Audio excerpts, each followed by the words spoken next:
Ассаламағалейкум, құрметті Корея көмек оқырмандары. Сіздермен бірге Самат Ахмет.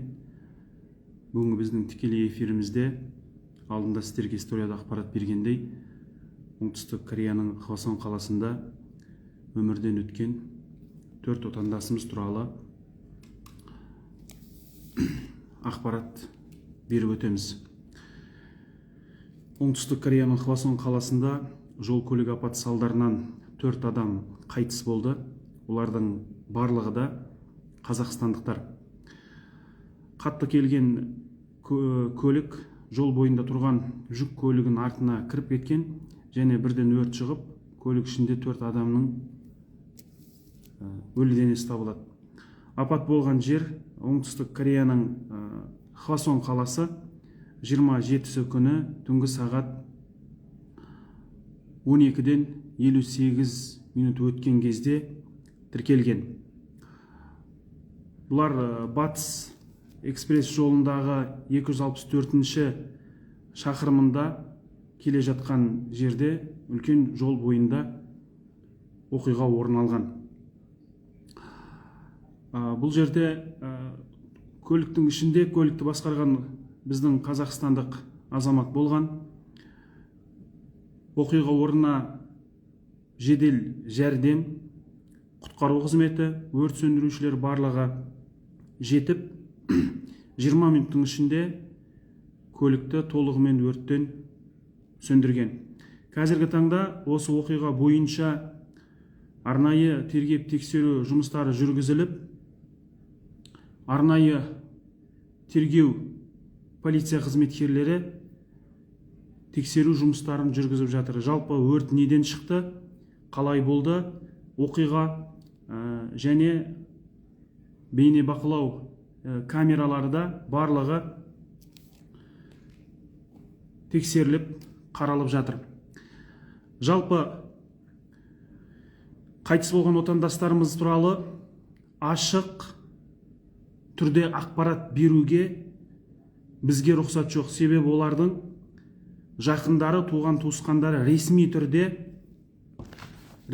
қағаз жүзінде бізге өтініш берген жоқ. Сондықтан әлеуметтік желілерде өте көп ақпараттар, жалған ақпараттар тарап жатқандығына байланысты, яғни басқа бір азаматтардың қайтыс болғандығын, әлеуметтік желілерде әртүрлі қауесет әңгімелер тарап жатқандығына байланысты біз осы 4 азаматты, яғни 2005 жылғы А есімді азамат, 2003 жылғы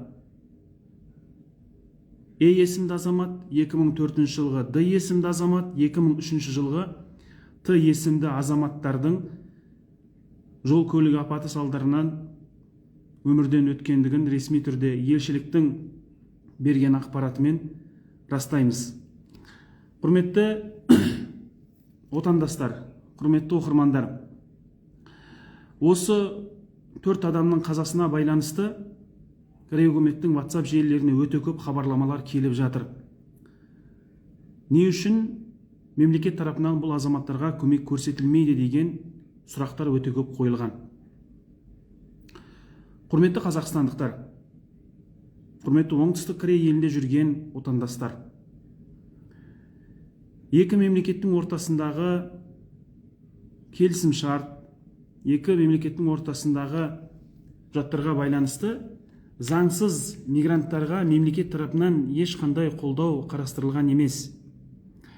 Біздің осы отандастарымызды осындай жағдайларға түсіп жатқандығын елшілік болсын, билік басындағылар болсын, осындай қайғылы бір оқиғалар орын алған кезде ғана біліп жатады. Яғни біздің осындай отандастарымыз Корея мемлекетінде жүргендігін сол уақытта анықталады.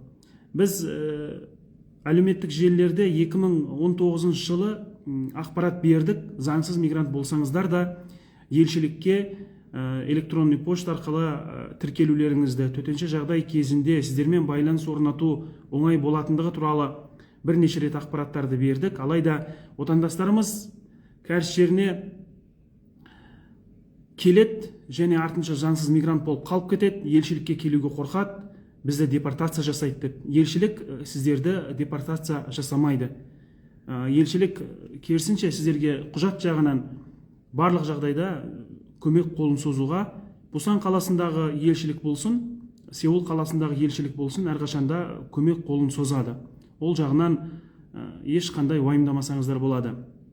Ал енді бұл төрт отандасымыздың қазіргі таңдағы статустары туралы ақпарат бере алмаймыз. Яғни олар заңды мигрант болды ма, заңсыз мигрант болды ма? Себебі жоғарыда айтып кеткендей бізге ресми өтініш берілген жоқ.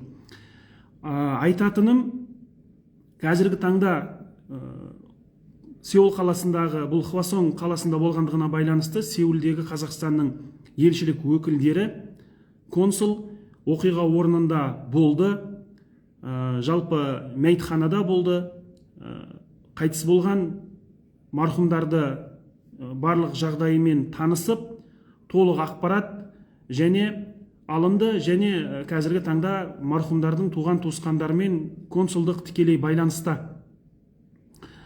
Мән жайдың барлығы бақылауда. Қазіргі таңда марқұмдардың жақындары арнайы компаниялармен келісім шарт жасап, алдағы уақытта келесі апта марқұмдардың денелері толығымен Қазақстанға жіберіледі. Енді Қазақстанға жіберудегі қаражаттарды кім көтереді деген сұрақ бар. Жаңа айтып кеткенімдей, бұл отандастарымыз жаңағыдай мемлекет тарапынан оларға ешқандай қаражат қарастырылған емес, туған туысқандары, жақындары өздері қалтасын көтеру керек. Жаңағы, яғни груз 200 мәйітті Қазақстанға алдыру үшін қаражатты туған туысқандары тарапы өздері көтеруі қажет болады. Енді бізге байланысқа шыққан туған туысқандардың жағдайларымен бірнеше рет ақпарат алмасып біз таныстық. Кейбіреулерінің жағдайы мәйіттерді елге алып келуге мүлдем жоқ. Енді барлығы Корея елінде жұмыс істеп жатыр деген сөз, қыруар миллиондаған ақша тауып жатыр деген сөз емес. Бұл жерде де біреу жұмысы жақсы болады, біреудікі болмайды. Біреу аянбай еңбек етеді, біреу әйтеуір күліп ойнап уақытын өткізеді. Әркімде әртүрлі жағдай. Сондықтан әлеуметтік желілерде қазіргі таңда сол қайтыс болған 4 азаматтың фотоларын қойып, жан жақты қайырымдылық ақшалары жиналып жатыр екен. Ол ақшаларды кім жинап жатыр, кімнің шотына түсіп жатыр, оған елшілік тарапы жауап бермейді. Яғни ол адамдардың өздері тарапынан жасалып жатқан қайырымдылық. Сондықтан марқұмдардың жақындары қазір бізді көріп отырған болса, не болмасам сол марқұмдардың жақындарына ақша салатын кезде шынымен солардың шоттары екендігіне көз жеткізіп, одан кейін қайырымдылық жасаңыздар. Әлеуметтік желілерде өте көп марқұмдардың суреттерін қойып, өздерінің банк карталарын қойып, әлеуметтік желілерде ақша жинайтындар дәл осындай уақытта айдан түскендей табыла қалады. Сондай нәрселерге сақ болуға шақырамыз. Және де бір мәйітті елге жеткізу Кореяның ақшасымен, егер Өзбекстан арқылы келетін болса, 4,5 миллион вонға через Өзбекстан арқылы Шымкенттің шекарасына дейін жеткізуге мүмкіндік бар. Ал егер тікелей Қазақстанға жеткізетін болса, Шымкент қаласына, Алматыға келеді, Алматыдан Шымкентке келеді, онда 7 миллион, 6,5 миллион вон көлемінде болады. Бір әлеуметтік желіде суреттерді бізге жіберіп жатыр. Бір мәйітті жіберу үшін 46 миллион вон ақша керек, 10 миллион теңге ақша керек деген ақпараттар тарап жатыр. Құрметті отандастар, осы уақытқа дейін қаншама мәйіттерді төбесінде өзіміз тұрдық.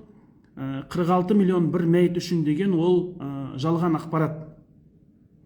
Бір мәйітті елге алдыру үшін жаңа мен айтқан суммалар кетеді. Сондықтан бұндай жағдай енді ешкімнің басына салмасын. Кейбір жағдайларда жақындары жаңағыдай асығыстық жасап, компаниялар қандай ақша сұрап жатса, немесе сол компания мен мәйіттің ортасында жүрген адам қандай қаражат сұраса, соны бере салады. Сол нәрселерге сақ болуға шақырамын. Қазіргі таңда елшілік, консул бүкіл барлық мәйіттерді елге жіберудегі керекті құжаттардың барлығын реттеп дайындап қойды. Енді тек қана сараптамалар қалды. сараптамалардың нәтижесін туған туысқандары егер қосымша ақпарат керек болатын болса, Сыртқы істер министрлігінің ресми хатшыларынан ресми түрде сол жаққа өтініш жазу арқылы ақпарат алуларына болады. Құрметті отандастар, бұндай жағдай ешкімнің басына Құдай салмасын. Әрбір азамат осындай өз аяғымен келіп, өз аяғымен кеткені жақсы. Енді де бұл Алланың бір берген сынағы деп білеміз бұл нәрсені. Ораза айында және бізде қазір өзіміздің есептеуімізбен қарасақ, жаңағы түнгі уақытта болған, нақты қазір не себеп болды, бұлар жолда ұйықтап қалды ма, қандай жағдай болды, оның барлығын қазір тергеу анықтап жатыр. Марқұмдардың жақындарына Кореядағы қазақстандықтардың, шетелдегі қазақстандықтардың атынан қайғыра көңіл айтамыз. Иманды болсын, Алла сіздерге сабыр берсін. Ал қайырымдылық бойынша, құрметті отандастар, құрметті қазақстандықтар, қазір мінекей бізде ораза айы, қайырымдылық жасайтын ай. Көп жағдайда пітір садақаны қай жерге береміз деп адамдар ойланып жатады. Міне сіздерге нақты пітір садақа берілетін жер. Марқұмдардың жақындарымен өздеріңіз тікелей байланыс орнатып, солардың қолдарына кешіресіздер, солардың қолдарына не болмасам, соларға тиесілі болған ресми есеп шоттарына ақша аударсаңыздар болады. Шын мәнінде бұл азаматтардың бір емес 4 адамның бірдей өмірден өтуі барлығымыздың жанымызға қатты батып отыр. Әрине біз барлығына бірдей қолдау көрсете алмаймыз. Біреуіне қолдау көрсетіп, қалғанын да тастап қоя алмаймыз. Сондықтан бұндай жағдайға бейжай қарамай, қолдан келгенше, құрметті отандастар, құрметті мұсылман бауырлар, қолдау көрсетейік. Кореялық банк карталарға, өздеріне тиесілі, өздерінің туысқандарына тиесілі болған банк карталарға ақшаларын аударсаңыздар болады ғомен, және теңгемен Каспий голдтар көрсетілген. Соларға өздерінің, жаңа тағы айтам, ресми өздеріне тиесілі болған мамасына, әкесіне тиесілі болған банк карталарға ғана ақша аударып қолдау көрсетсеңіздер болады. Міне алдымызда намаздар, сол намаздарда да, үлкен мешіттерде де осы туралы мен бүгін біраз имамдармен сөйлесіп, осы мәселені көтеру, осы 4 адамның отбасына қолдау көрсету бойынша сөйлестім. Намаздарда бұл туралы ақпарат көрсетіледі. Сіздер де өздеріңіздің тұрған ауылыңыздағы, қалаңыздағы, ауданыңыздағы мешіттерде бүгін имамдармен сөйлесіп, осы ақпаратты беріп, қолдан келгенше марқұмдардың жақындарына қолдау көрсетейік. Ауырмаңыздар, аман болыңыздар. Және эфирдің соңында мен отандастарымызға айтатыным, әр эфир кезінде осы нәрсені айтып өтеміз біз. Отандастарымызды заңсыз әрекеттер жасамауға шақырамыз. Заңсыз көлік басқармауға шақырамыз. Әрбір келген азамат Қазақстаннан Корея мемлекетіне келгенде Қазақстандағы қаржылай қысымнан шығайын, отбасымды қаржылай қысымнан шығарайын, отбасымды асырайын деген жақсы ниетпен келеді. Алайда кейбір отандастарымыз Кореяның ақшасын көргеннен кейін керек десе әке шешесін естен шығарып жатады. Ащы болса да шындық. Құрметті отандастар, сіздердің аман жүргендеріңіз, сіздерді аман есен әке шеше деп отбасыларыңызға оралғандарыңызға біз де қуанышты боламыз. Сондықтан барлықтарыңызға біз бірдей қараймыз. Марқұмның жақындарына Кореяда қазақстандықтардың атынан, Пусан және Сеул қаласындағы елшілік өкілдері атынан қайғыра көңіл айтамыз. Иманды болсын.